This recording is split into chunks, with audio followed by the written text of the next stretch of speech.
Hello po, tara pag-usapan natin ang benepisyo ng fish oil sa ating katawan.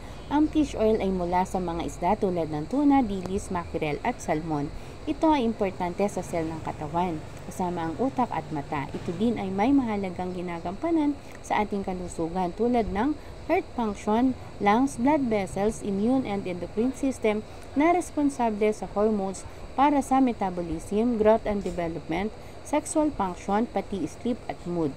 Ganun po karami ang role ng omega-3 mula sa fish oil.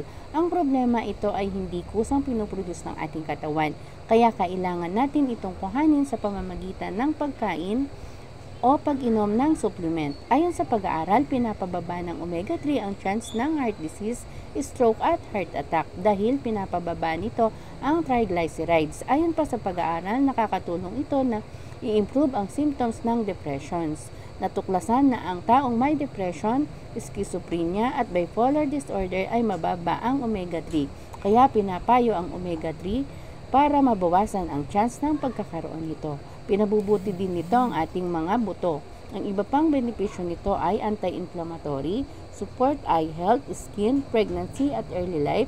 Mainam din sa mga batang may ADHD, pinabubuti ang asthma, allergy at mainam din sa weight loss. Yun lamang for today.